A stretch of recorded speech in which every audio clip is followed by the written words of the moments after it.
And my wife, again, this is individual insurance we got to go out and acquire. My wife, her rate went up 42% this year. She has some health issues. And she has a full-time job in town. That's what we do. You know, I farm, I do off-farm work. The wife works full-time in town, but we have no health benefits. We gotta go out and get it or go without. I emphasize that's the choice we have.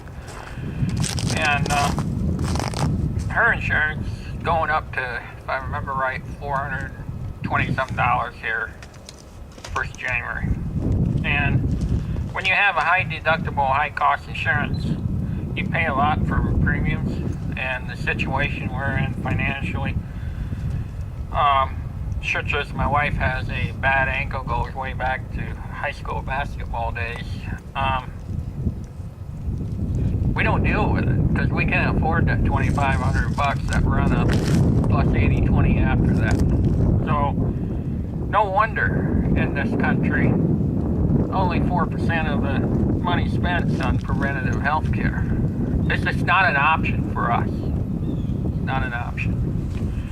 And so that's kind of our story. And I know there's thousands upon thousands of farm families and small town rural families facing these same problems and issues. And back in the 80s, the farm crisis, we went to town, we sent our wives to town. There were some pretty darn good jobs out there we got with healthcare.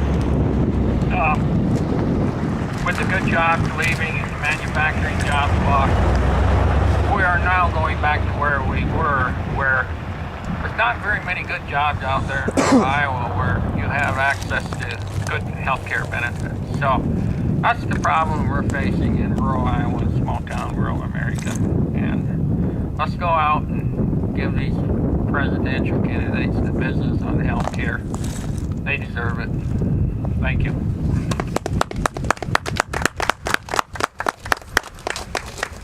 Thank you so much, Chris. Now I'd like to introduce Senator Gene Frazee, representing this district.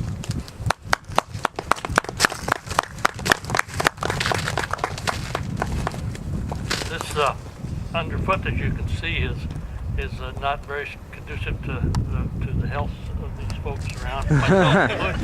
Sliding around on this ice, but that's part of it, and I think that's another thing you have to think about when the folks are out there on the farms and help take care of the livestock. How hazardous it is today and yesterday under these icy conditions. The best I can collect of information is that the Democratic candidates all have a health plan, and they're all a little different.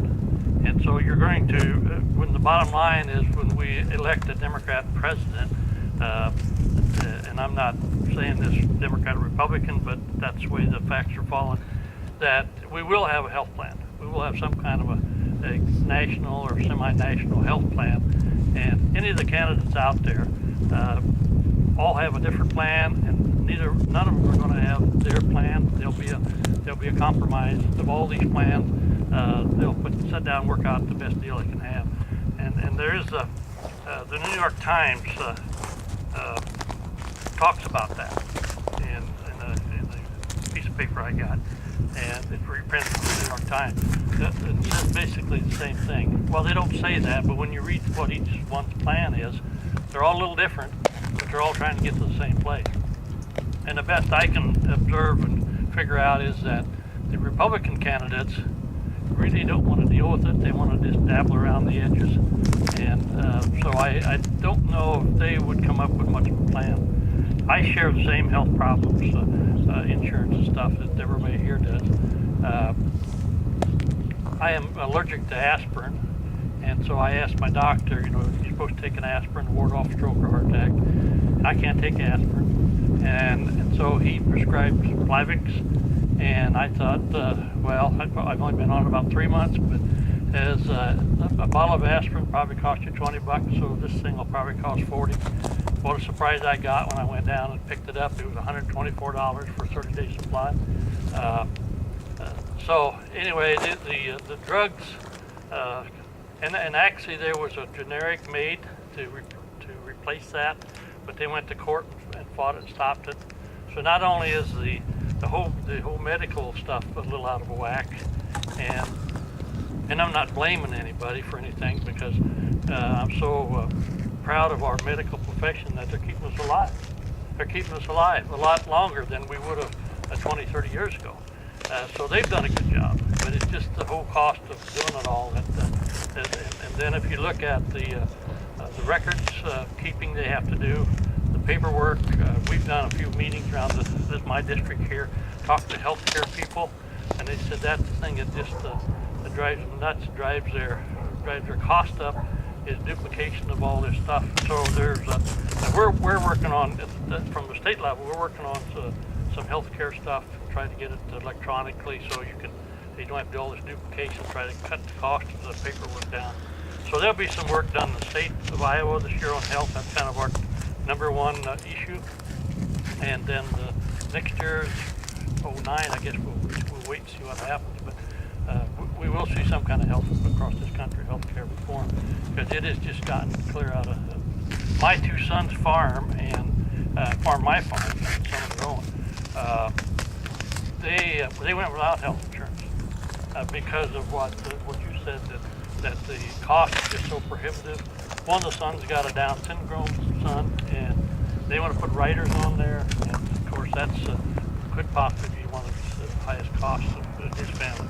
So their wives work so they can farm, and they both work. Wives work in the hospital.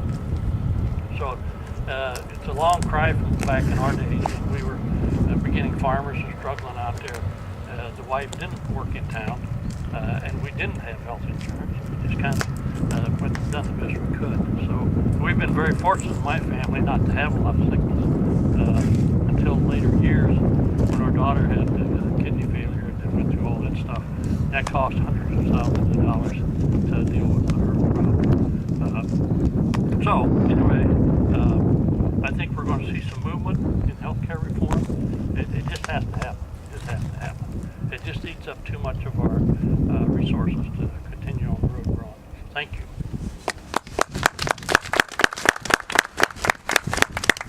Thank you so much for sharing, Senator Frazee. And I think you make a very, very good point that, at the end of the day, one of these candidates that's coming through Iowa is going to be our next president, and we have to be able to hold them to their word and make sure that whatever plan is enacted for health care, it assures quality, affordable health care for everyone. And we've got a pledge here that we have some supporters here that we'd like to maybe come up and sign. And it reads, "I pledge to caucus for a candidate who will reform our nation's broken healthcare system and make quality, affordable health care a reality for every man, woman, and child in this country." So if Senator Frazee, if you'd like to sign our pledge, and if our supporters would like to come up and sign our pledge as well.